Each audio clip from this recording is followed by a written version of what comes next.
Hello mga momshies, good morning. So, nandito kami sa Cafe de Coral at dito kami mag-breakfast.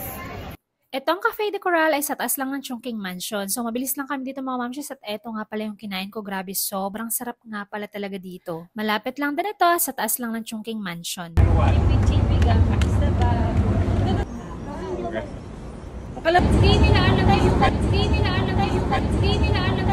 Ayan, at eto na ang part 3 ng ating Hong Kong trip vlog. Pa-third day na namin dito sa Hong Kong at ang aming next destination ay sa Ngong Ping 360. From Tsim Sha Tsui ay magtitake ka lang ng MTR papuntang Liking Station and from Liking Station punta ka naman ng Tung Chung and pagtigil nito sa Citygate Outlet ka na bababa. At pagdating nga namin dito ay diretso na kami pagsakay sa cable car dahil nabook na namin yung aming tickets via Klook. Time saver talaga ang Klook kaya naman bago ka pumunta ng Hong Kong ayusin mo muna yung itinerary nyo para naman maibook mo na rin sa Klook ang inyong mga pupuntahan ng mga tourist destination. At sakay na nga kami ng cable car mga momshi. So dito hindi ka na mag-wait kasi dire-diretso yung cable car. Kailangan talaga medyo mabilis kang kumilos para makasakay na agad kayo lalo na kung marami kayo. Grabe, sobrang nakaka-amaze talaga. Kitang-kita mo talaga ang Hong Kong Island in 360 degrees view. Kaya isama nyo na sa itinerary ninyo ang Ngong Ping 360 kung pupunta kayo ng Hong Kong dahil hindi ito dapat palagpasin. At habang pataas na nga ng pataas itong cable car ay hindi ko mapigilan na naman ang ma-amaze mga momshies. Alam nyo naman ako, lagi akong na-amaze. At habang pataas nga tayo ng pataas mga momshies, ay mas lumalamig na yung temperature. So ayan, kung makikita ninyo,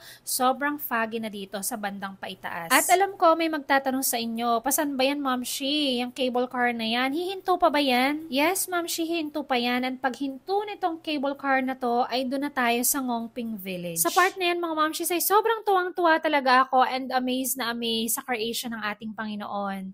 Pero alam nyo ba, sa kabilang banda pala dito sa may likod ko, ay tingnan nyo naman. Sabi na kasi, nadadalhan na lang.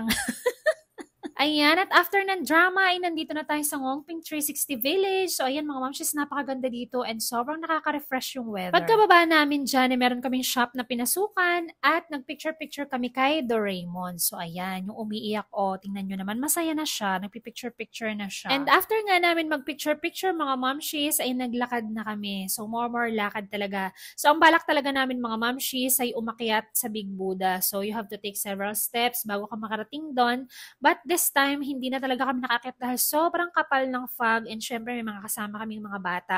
So kaya hindi na kami nagpunta doon. Etong part na to ay naglalakad na ulit kami pabalik and nagbus na lang kami papuntang Citygate. So bumili nga pala ako mga momshies dito ng chopstick. Ang gaganda kasi ng chopsticks dito mga momshies and very reasonable talaga yung mga price. Nung makabalik na nga kami ng Citygate Outlet ay kumain muna kami sa food court. So ayan, ang kinain ko ay parang Thai food na medyo spicy. So mahilig po kasi ako sa spicy food. Sobrang gutom na talaga ako dyan mga momshies and alam mo yun, gutom na gutom ka na nga pero kailangan mo pa rin mag-chopsticks dahil hindi ka naman makakakain ng maayos kasi wala namang spoon. So sabi ko noon, pagpunta ko ng Hong Kong, magdadala ako ng spoon and fork pero naisip ko, paano ko naman ma-feel yung food or paano ko naman ma-feel na nasa Hong Kong ako, magdadala pa rin ako ng spoon and fork. And after nga namin kumain mga momshies ay nag-ikot-ikot kami dito sa Citygate Outlet. Lahat na nga halos sa mga branded items ay nandito kaya kung gusto mo mag-shopping dito sa Hong Kong, itong Citygate Outlet ay isama mo na rin sa iyong itinerary. At natsyempohan nga namin na super sale dito sa Adidas Outlet. Kaya ang momshi nyo ay hindi na nakapag-video mga momshies, tamang picture-picture na lang dahil hindi na ako magkamayo sa pagpili ng mga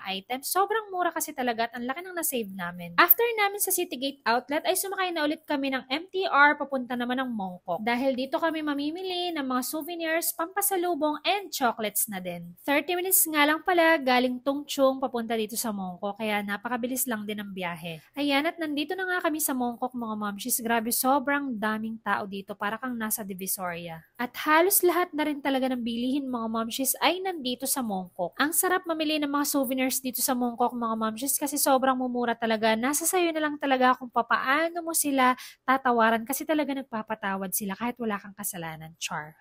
Medyo marami din nga tayong nabili dito mga momshies na mga bags, ref magnets, at kung ano-ano pa. Kaya naman nakabili rin ako ng isang maliit na maleta and ang mura lang ng bili ko mga momshies. And after nga namin mamili ng mga souvenirs ay tumawid lang kami dito sa DS Groceries at ito yung sikat na sikat at murang bilihan ng mga chocolates dito sa Hong Kong. At sa sobrang mumura nga mga momshies ng chocolates dito, ay hindi na ako magkamayaw sa paglalagay niyan sa basket. Ala, at tuluyan na nga tayong nabudol mga momshies. At hindi na rin nga kami nagtagal dito mga momshies dahil gutom na naman kami. Kaya naman kumain kami dito sa Dim Sum here dahil ang sabi nila ito ay isa sa mga best restaurants dito sa Hong Kong na talagang napakasarap at napaka-legit ng mga dim sum. Going here ay nagbus lang kami mga momshies and located nga pala to sa Temple Street, Jordan, Hong Kong. And after nga namin kumain mga momshies ay umuwi na kami. So naglakad lang kami niyan dahil ilang minuto lang naman yung aming hotel dito sa Jordan Street. Thank you for watching!